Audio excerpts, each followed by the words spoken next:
Hey guys, today I'm going to be doing a quick guide on how to hit D-Lights more often and more consistently.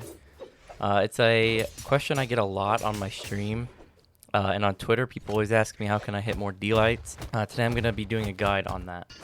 I'm going to show you the three main ways that I look for D-Lights and a few extra things when you're going against certain kinds of players. This guide is mainly going to cover sword and hammer, but most of these things will apply to most weapons, with some slight variations, especially weapons like gauntlets, cannon, blasters, and bow. Most of these things will apply to those weapons. Alright, so the first thing that I look for when trying to hit more D-Lights is punishes. So you're going to be trying to punish someone for two things mainly. You're going to be trying to punish every whiffed attack you can, and try to punish them for bad movement. So there's two things you should be looking out for. I'm going to go over some of these clips. All the clips are relevant, but I'm going to go over a few of them just to point out kind of like what's going on a little more in depth. So you'll see in this clip, I'm able to punish a N-Light, then a gravity cancel side sig, and then I'm able to punish the D-Light with my own D-Light. So you'll notice for every single one of those punishes, I was spaced exactly where I needed to be to hit the D-Light every time. So that's something you want to make sure you're looking out for is your spacing, making sure you're in position at all times. So you'll see in a clip like this, the Scarlet actually picks up the lance and then whiffs a side air and is near the edge. I know a lot of players that would probably have missed that punish. They wouldn't have even tried to go for anything there. So you always want to be on the lookout. Like, don't be afraid to get in there. Like, you're the one who's whiff punishing. They're the one who whiffed the attack. So always be on the lookout.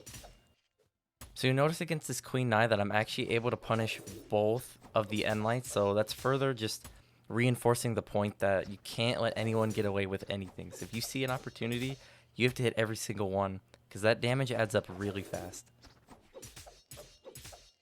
So the second way that I'm finding more D-Lights is by catching people's landings. So landings in general are just really important to this game. It's really important to understand landings, and it's especially going to land you more D-Lights. Again, I'm going to go over a few of these clips just to show you kind of what I'm doing to catch people's landings, and I'll try to talk about it a little more. Okay, so this Ragnar clip is actually great. So you see I hit the first D-Light just on reaction, and then he's trying to come back to the stage, and I can see right here that he has no options. He has to dodge, so I'm just waiting for that dodge. And just by me being there, he's going to have to use it. Not only does he have no options, but just the fact that I'm hovering around him, he's going to have to use his dodge and land. He has to. Again, on this Rayman, just by me being there, he's going to use his dodge. He has to come back down. I see that he has no options, and he eats a D-Light Stare for it. So this Mirage clip is actually something I wanted to mention, because in this clip you'll see that the Mirage actually tries to come down with an attack. Tries to come down with a down air, which is something that people like to do a lot. And the best advice I can give for that is try to remember if they did that before. Try to remember it for later on in the game, and just try to step out of the way and punish it. It's the same thing as the other ones. They have to come down. They're going to come down with an attack. Just step out of the way and punish. Okay, so the third thing that I'm doing to land more D-Lights is something that I call safety D-Lights, just because there's not really a better way to put it.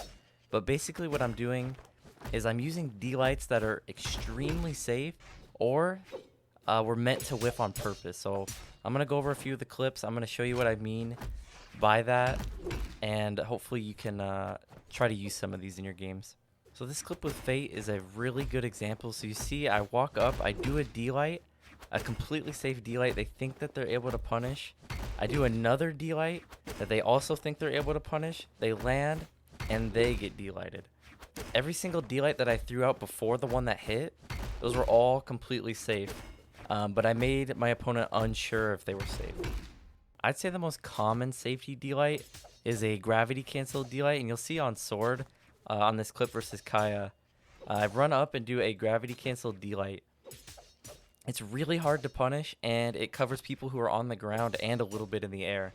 So it's extremely effective. So you'll see again in this clip versus the Mirage that I use a D-Light, gravity cancel D-Light.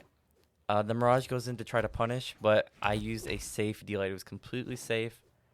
It was never meant to hit them at all, but they go in for a punish and they get hit hard for it. So here we are against the Queen Nine, perhaps a Wilson wannabe, but all the same, we space properly, we get up in their face, we gravity cancel D-Light. It's very safe, it's very hard to punish, and it covers a lot of ground, and it works out, so don't be afraid to try those out. Alright guys, so that's going to do it for this video. Just remember those 3 things. Try to hit all your punishes, try to catch people's landings, and try to utilize safe D-Lights more often. I hope I was able to give you guys something you can use, and if I did, make sure you subscribe and like the video. It really does help. But anyways, thanks for watching.